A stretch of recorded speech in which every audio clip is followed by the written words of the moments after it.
merasakan kehadiran Allah Subhanahu wa taala karena berkat rahmat dan hidayah kita dapat berkumpul dalam kegiatan ini dengan keadaan sehat walafiat. Nah, sebelum kakak perkenalan diri, kira-kira ada nggak nih yang mau nebak kakak dari mana? Nah, sebelumnya ada pepatah mengatakan tak kenal maka tak sayang, maka izinkan kakak untuk memperkenalkan diri terlebih dahulu. Perkenalkan, nama kakak Wan Najwa Ishak, kakak biasa dipanggil Kak Awa, kakak dari Universitas Negeri Padang, khususnya di keperawatan. Nah, jadi semua kalau kakak boleh tahu tadi malam tidur jam berapa sih? Jam 9, hebat ya. Dan jam 1 kayaknya pola tidurnya lagi terganggu deh. Nah, untuk cowok-cowok di sini kira-kira udah ada berapa belum? Belum. Nah, bagus sekali ya kalau belum ada ya. Nah, sebelum itu kakak mau meminta waktu kepada dari semua kurang lebih 20 menit, bisa? Bisa ya, kita mau perjanjian aja deh kalau dalam waktu 20 menit kakak belum selesai, adik-adik bisa memberhentikan kakak dan akan berhenti ya. Nah, jadi tujuan kakak di sini adalah untuk memberikan informasi penting kepada kalian semua dengan tema hindari rokok dan jangan begadang. Nah, dari itu kakak mau nanya, begadang itu apa sih? Nggak tidur. Nggak tidur, ya benar. Nah, begadang adalah kebiasaan terjaga atau tidak tidur hingga larut malam sehingga dapat mengurangi waktu tidur yang teratur. Nah, sepengetahuan kalian nih, waktu tidur yang bagus itu berapa lama sih? Nah, dia benar. Nah, waktu yang bagus itu atau yang benar itu adalah 6 sampai 8 jam. Nah, jadi begadang memiliki beberapa faktor, yang terutama itu faktor pekerjaan, faktor karena mengerjakan tugas hingga berlarut malam. Ya, lalu ada faktor atau hanya karena ingin bermain HP seperti scroll TikTok, bermain game, menonton film, atau bahkan sleep call. Nah, jadi ada pun dampaknya yaitu dapat mengurangi kesehatan fisik dan mental kita, yang dimana dapat menurunkan konsentrasi, imun kita berkurang. Nah, terus waktu tidur kita turun dan juga penyakit-penyakit yang tidak kita inginkan akan datang dengan sendirinya. Nah, setelah itu Kak, gimana sih Kak cara mengaturnya biar hidup kita tetap kembali normal lagi? Nah, yang pertama itu kita bisa membuat komitmen jam tidur yang teratur. Seperti nih, buat jati diri dalam diri kita nih. Aku kemarin tidurnya selalu di jam 12 ke atas. Dan untuk hari ini dan seterusnya, aku harus bisa tidur sebelum di jam 10. Nah, yang kedua itu kita harus mengurangi mengkonsumsi makanan yang berkafein atau minuman yang berkafein. Contohnya, kalian suka minum kopi di malam hari. Kalian bisa menggantinya dengan air putih. Nah, yang ketiga itu menciptakan suasana nyaman. Seperti sebelum tidur mematikan lampu. Dan kalian jangan bermain HP sebelum tidur, karena itu akan mempengaruhi jam waktu tidur sehingga kita dapat bergadang kembali. Di sini kakak akan menampilkan sebuah video yang dimana kita semua bisa melihat tentang dampak begadang dan gimana sih itu kita. Dunia yang sibuk begadang seringkali menjadi kebiasaan. Waktu terus berjalan dan malam semakin larut. Tugas, proyek, dan tanggung jawab juga ikutan lumpuh. Tapi untuk tetap terjaga, orang ataupun berselancar di media sosial untuk menyelesaikan pekerjaan di malam hari. Kita terus begadang tanpa menyadari dampak ini. Dampak dari begadang ini adalah dapat mengganggu kesehatan fisik seperti penurunan daya tahan tubuh dan resiko obesitas. Kemudian, begadang juga bisa mempengaruhi kinerja kita, seperti sulit konsentrasi dan sulit mengambil keputusan. Nah, bagaimana cara kita bisa menghindari begadang? Yaitu jadwal tidur yang teratur dan menghindari stimulan seperti kafein dan smartphone. Dengan memberikan tubuh dan pikiran kita waktu yang cukup untuk istirahat, kita memberikan diri kita peluang terbaik untuk hidup dengan kesehatan dan kesejahteraan yang optimal. Nah, jadi udah ngerti kan kenapa kita ada jalan untuk begadang? Nah, selanjutnya kakak akan menjelaskan tentang cara menghindari rokok. Kenapa sih rokok itu berbahaya? Karena rokok itu mengandung 7.000 zat berbahaya yang dapat merusak tubuh kita, yang dimana nanti akan berdampak pada diri kita sendiri. Seperti kulit kita akan menjadi lebih tua. Emang kalian mau kulit kalian tua?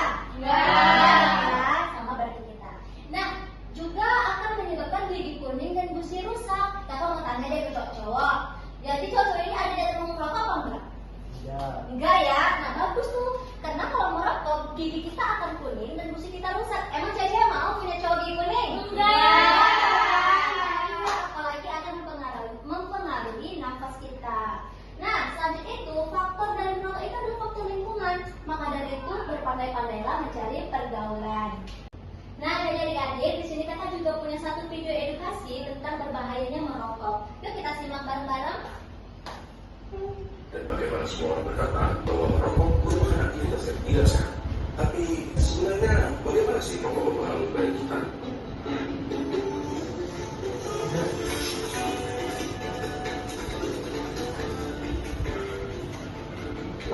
Coba kita mulai dengan komponen-komponennya.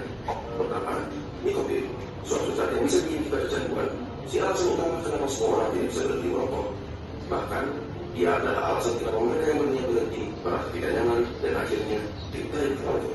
Selain nikotin, ada sekitar 7.000 bahan kimia lainnya yang terlibat dalam proses membakar satu batang rokok, di mana di antaranya ada beberapa yang akan menjadi aktif dan merusak badan kita. Terlebih lagi, terdapat lebih dari 60 bahan kimia di antaranya yang diketahui dapat menyebabkan kanker.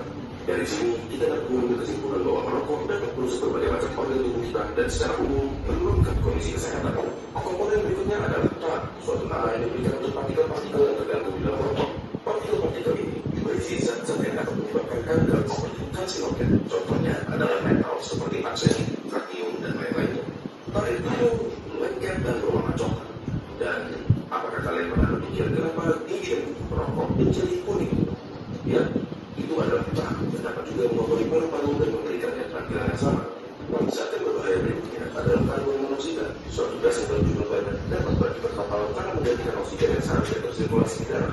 Gampangnya seperti ini. Di darah terdapat sel darah merah, dan di sel darah merah terdapat hemoglobin. Pada mereka yang tidak merokok, oksigen meningkat ke hemoglobin dan diantar ke seluruh tubuh. Tetapi karbon monoksida dapat meningkatkan tingginya hemoglobin lebih mudah dari oksigen dan akhirnya menggantikan oksigen. Kalian mungkin berpikir, ya sudahlah, apa masalahnya oksigen dengan karbon monoksida? Sangat bermasalah. Karbon monoksida membuat darah semakin kental dan pada aktivitas seperti berlari membutuhkan banyak sumber oksigen. Organ-organ penting seperti jantung, otak, dan lain-lain jadi kebagian sedikit sekali oksigen dan dapat berkental. Selain itu, di dalam rokok terdapat sesuatu yang bernama hidrogen cyanida. Paru-paru kita biasanya mempunyai ratusan kecil benang sehingga membantu membuat zat-zat asing yang memasuki saluran pernafasan. Hidrogen cyanida menghalangi tubuh kita dalam melakukan proses tersebut dan membiarkan bahan-bahan kimia seperti hidrokarbon, nitrous oxide, organic acid, dan lain-lainnya yang ada di dalam rokok berkumpul di dalam paru-paru dan merusaknya. Tetapi di balik kenyataan bahwa merokok merusak paru-paru, jantung, pembuluh darah, bahkan otak sampai dapat menyebabkan stroke. Ada faktor lain yang tidak semua orang tahu. Suatu penelitian menyatakan bahwa merokok mengurangi risiko penyakit yang bernama ulcerative colitis, suatu penyakit di usus. Nah, jadi adik-adik, kita udah tahu kan kenapa kita nggak boleh bergadang ataupun merokok, karena itu akan mempengaruhi tubuh kita. Maka dari itu jauhilah agar tubuh kita tetap sehat dan kualitas hidup kita terjamin. Nah, kira-kira udah pada paham belum nih? Paham ya? Kalau nama paham, kakak mau coba tes deh, mau nanya deh dulu sama siapa ya kira-kira? Mau nanya aku yang ganteng ini deh. Dari pendengaran dan pemahaman abang tadi, apa sih dampak dari merokok itu kan? Dampaknya tuh seperti gigi kuning Iya. dan gigi besar. Wah iya benar sekali ya. Kasih hapus dulu gak sih? Nah, kakak punya satu lagi deh, kakak belum puas nih kalau emang kakak benar-benar paham. Kakak mau nanya kakak yang penting deh. Kira-kira dampak begadang itu apa sih kak? Bisa membuat sistem imun kita menurun dan kualitas tubuh kita juga turun. Wah bagus sekali kakak punya kakak udah selesai nih. Kira-kira ada nggak yang bertanya tentang ini? Yuk angkat tangannya jangan malu-malu. Iya yang di belakang sana siapa namanya dek? Perkenalkan saya Pindah kak. Iya. Saya mau tanya, saya kan begadang kak, tapi sejauh ini saya baik-baik aja kok. Wah bagus sekali ya pertanyaannya. Mungkin dari beberapa kita juga pernah mengalami seperti itu. Aku begadang nih kak, tapi kok aku masih sehat aja kayak gitu kan? Nah jadi adapun yang bisa aku jawab itu di dalam tubuh kita itu mempunyai kompensasi dan dia bisa beradaptasi kepada tubuh kita sehingga tapi itu dalam jangka pendek ya dek ya. Tapi itu juga akan berdampak kalau kamu terus-terusan melakukan itu. Kamu akan sering kehilangan konsentrasi, kamu bangun tidur selalu kelelahan, seperti itu ya. Dan di dalam tubuh kita itu juga ada namanya adrenalin, yang dimana di tubuh kita itu juga dapat mencegah kalau kita itu kekurangan tidur. Seperti itu ya Pizah ya. Udah ngerti? Udah. Nah, ada lagi nggak kira-kira yang bertanya? Udah. Nggak ada? Udah. Nah, kalau begitu kakak sudah selesai. Di sini kakak punya brosur yang dimana nanti adik-adik semua bisa baca ya. Tapi sebelumnya kakak mau minta maaf, mungkin nggak semua kedapatan. Tapi kakak mungkin adik-adik semua bisa berbagi sama teman-temannya ya. Kakak bagiin